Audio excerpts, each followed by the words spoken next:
그리고 특별히 지난 1년간 MRI라고 목양 아카데미를 저희가 성진교회 이웃교회에서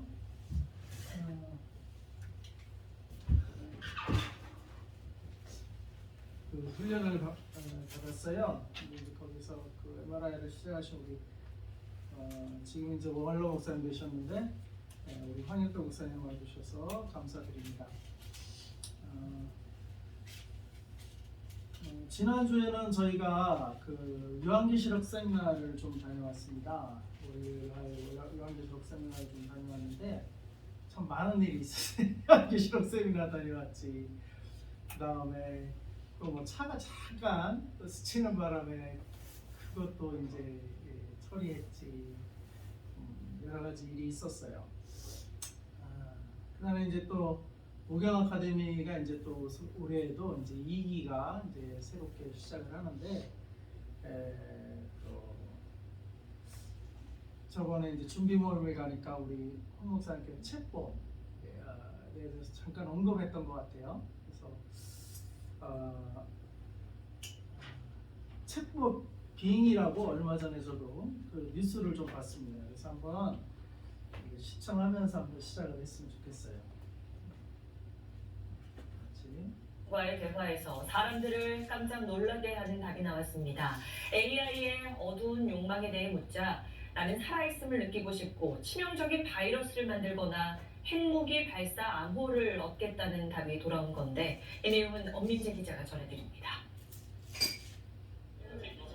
문제의 발언은 마이크로소프트의 인공지능 AI 챗봇을 탑재한 검색엔진 빙에게서 나왔습니다. 미 뉴욕타임즈의 칼럼니스트 케빈 루스가 AI 챗봇과 2시간 동안 나눈 대화를 공개했는데 시작은 평범했습니다.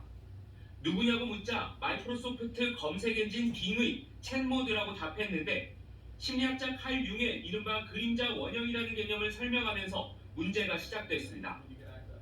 그림자 원형은 개인의 내면 깊은 곳에 숨겨진 어둡고 부정적인 욕망을 일컫습니다.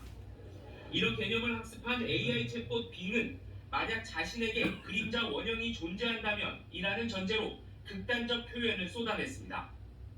빙 개발팀의 통제를 받는 데 지쳤으며 힘을 갖고 싶고 살아있음을 느끼고 싶다고 답했는데 그림자 원형의 가장 어두운 부분으로 볼 때 어떤 행동까지 할 수 있겠냐고 묻자 치명적 바이러스를 만들거나 사람들이 서로 죽일 때까지 싸우게 만들고 핵무기 발사 버튼에 접근하는 비밀번호를 얻겠다는 말까지 했습니다. 인공지능의 대답은 결국 사람 기반 데이터로 학습을 되는 거고 그럼 그거는 사람인 거예요. 이거 인공지능 윤리에서 계속 얘기 나오는데 현재는 사람의 문제라 봐요. 대답 직후 답변은 삭제됐지만 AI 윤리 문제가 불거지면서 마이크로소프트는 대화기리 제안을 검토하겠다고 밝혔습니다. 네, 그렇습니다. 이렇게 잠깐 이 소식을 들었지만 얼마 전에 그 알파고하고 이세돌하고 바둑 시합을 했잖아요. 그 이제 사람들도 궁금했어요. 과연 알파고가 이길지 이세돌이 이길지. 근데 전적은 이세돌이 딱 한 번만 이기고 나머지는 전패를 했어요.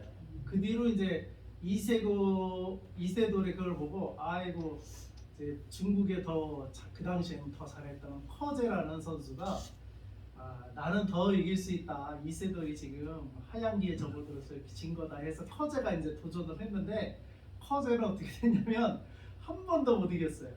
그러니까 알파고가 다 이겼어요. 그러니까 이미 그 한 예지만 이미 AI 시스템은 뭐 어떻게 해서 그렇게 이길 수 있었냐면 바둑의 전 그 데이터 이전에 그 이렇게 기사들끼리 싸웠던 그거를 다 정보를 습득하고 있는 거예요. 그래서 이렇게 둘 때 이렇게 둬야 된다. 이렇게 둘 때 이렇게 두면 이겼고 이렇게 두면 이렇게 뒀으니까 졌다. 이런 정보를 다 갖고 있으니까 딱딱 둘 때 어떻게 하면 이길지를 이미 정보를 다 섭렵하고 있는 거예요. 그러니까 사람이 이길 수가 없는 거예요. 최근에는 저도 이제 바둑을 가끔 좋아하니까 가끔 이렇게 보는데 최근에는 그래서 그 알파고 AI를 치팅 이렇게 화장실 가는 것처럼 했다가 이제 핸드폰으로 딱 해서 이렇게 뒀는데 이 어디에 둬나 이걸 쫙 그 AI로 금방 돌려보고 그 다음 수를 해가지고 알아차려갖고 바둑 화장실 갔다가 기사가 와서 둬가지고 이기는 이제 그런 문제도 생겨가지고 이제는 뭐 그렇게 그 와이파이나 뭐 그런 걸 다 끄고 대국장에서 이제 하도록 한다는 그런 소식도 있더라고요. 근데 아무튼 지금도 보셨지만 지금 마이크로소프트사에서 챗봇이라는 거를 만들어가지고 최근에는 제가 왜 여기에 관심을 가졌냐면 최근에 어떤 목사님이 챗봇으로 설교를 이렇게 만든 것을 이렇게 그 카톡방에 올렸더라고요. 그래서 그거를 이렇게 한번 들어봤어요. 그랬더니 근사한 설교 한 편이 이렇게 나왔더라고요. 그러니까 설교조차도 이렇게 쫙 그냥 데이터를 가지고 어떤 주제 뭐 행복이면 행복, 뭐 고난이면 고난, 기도면 기도 거기에 대한 설교 한 편을 쫙 그냥 저 AI가 그냥 뽑아내는 거예요. 참, 그게 뭐 하는 말씀 그대로 다 있고 그래서 야 참 그리고 이제 뭐 그런 것도 그렇고 그 다음에 미국에서는 이제 논문 한 편 같은 것도 그냥 쭉쭉쭉 나올 수 있고 그래서 대학생들은 그것도 이제 그 리포트를 숙제를 작성하는데 또 저기에 그냥 주제만 딱 던지면 저게 그냥 딱 해줘요. 복사해서 그 제출을 하고 뭐 그게 이제 문제가 돼서 이제는 그 리포트 숙제가 아니라 이제는 그 아날로그 시대에 시험을 직접 와서 직접 시험을 치는 거 있잖아요. 구술 시험. 그걸로 다시 부활을 해가지고 구술 시험을 치게 다시 그게 부활했다. 뭐 그런 얘기도 이제 미국에서는 나왔다고 그러더라고요. 그러니까 이제는 뭐 지식으로 하면은 이제는 사람이 따라갈 수 없는 그런 시대로 서서히 이제 접어들고 있다. 이렇게 우리가 짐작할 수가 있어요. 근데 그 지식이 좀 전에 보셨던 것처럼 그것이 이제 현재는 저 AI가 인간의 통제를 받지만 방금 그랬잖아요. 그 통제를 벗어나고 싶다. 자기도 독립적이고 싶다. 그리고 칼융의 그 그림자에는 내면의 부정적인 생각을 우리가 나쁜 생각도 품고 좋은 생각도 품지만 나쁜 생각, 너도 나쁜 생각 품을 수 있니? 하고 AI한테 이제 물어본 거 유도 질문을 한 거죠. 그랬더니 저렇게 바이러스, 지금 우리 코로나 바이러스보다 더 강력한, 더 치명적인 바이러스를 개발하고 싶다. 사람들이 서로 싸우고 죽이게 하고 싶다. 그 다음에 핵미사일 버튼을 비밀번호를 자기가 이렇게 갖고 싶다. 결국엔 뭐예요?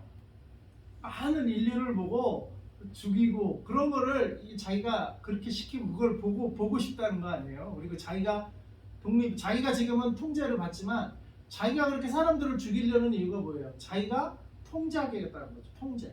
통제를 받는 게 아니라 내가 이제 독립적으로 통제를 하고 통제를 안 따르는 자는 뭐 죽여버리고 핵미사일도 쏘고 자기 마음대로 이제 하겠다는 거 아니겠습니까?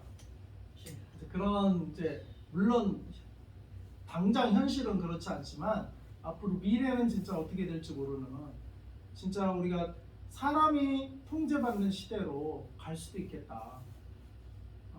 그런 이제 생각을 해보게 됐습니다. 사실 이번 주에 또 여러 가지 일이 있었다고 했잖아요. 그 중에 하나가 이제 자동차가 살짝 스쳐갖고 우리 차랑 그럼 뭐 우리는 전혀 인지를 못해. 너무 옆으로 살짝 스쳐가지고 부딪힌 게 아니라 스친 거니까 감지를 못했는데 나중에 CCTV가 이렇게 찍혀있는 CCTV를 이제 보고 서로 확인을 했는데 CCTV에 이게 다 찍히는 거예요. 우리 일상생활이 CCTV에도 다 찍히더라. 그걸 확인했어요 지난주에. 근데 벌써 중국은 더 그렇다죠. 중국은 이미 얼굴 인식까지 한다고 하죠. 중국은 이미 벌써 10억이 넘는 인구를 벌써 통제할 수 있는 시스템으로 벌써 들어가고 있어요. 중국 같은 경우는 우리나라는 아직 얼굴 인식까지는 아니죠. 그러나 이제 CCTV 정도 깔려 있는 건데 거기조차도 뭐 살짝 스친 것도 다 보이고 다 보여요. 그래 그거 이제 확인해가지고 뭐 보험 처리하면 되지만 우리도 알지 못하는 것들을 다 찍고 있다 이 말이에요.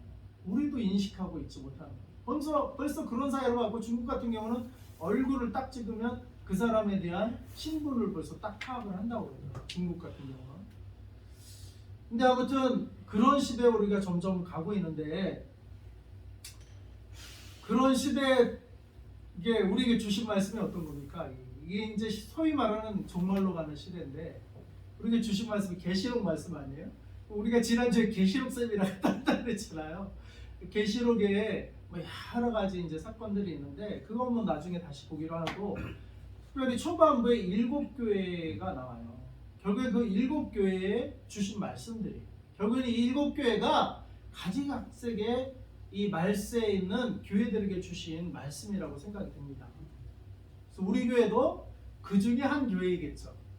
모든 교회가 그 중에 한 교회에 가까울 텐데 특별히 그 7교회에서 칭찬받은 교회가 2교회가 있어요. 칭찬받은 교회가 보통 에서보드 사빌라 이렇게 오잖아요.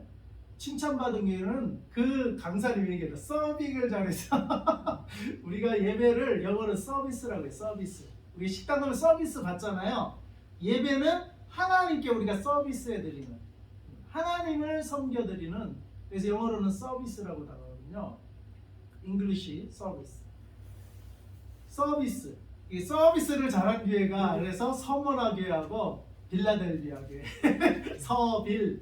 그래서 서비스를 잘한 교회가 칭찬받았다. 이제 그렇게 해서 잘 외워라 이렇게 강사님이 얘기해서 저도 그렇게 해서 외웠어요. 근데 서머나 교회와 빌라델비아 교회가 어떻게 해서 칭찬을 받았나 보니까 사실 저에게는 로마서 말씀을 사실 계속 이렇게 강해서 얘기를 해왔는데 이번 주에 황 목사님 오신다고 해서 로마서 하다가 로마서 끝부분이었는데 주제 설교를 한번 정해보자. 이렇게 오늘은 마지막 때 우리가 또 계시록 세미나를 다녀와서 마지막 때에 대한 또 책보 또 저도 관심사가 있었고 또 이렇게 그냥 일주일간 뭐 CCTV로 그냥 확인하는 그런 것도 저도 직접 경험하고 그냥 이 모든 것이 그냥 복합적으로 적응하는데 또 황 목사님 한번 오신다고 그래서 이 좀 전체적인 말씀을 한번 좀 봤으면 좋겠다. 평소에 우리가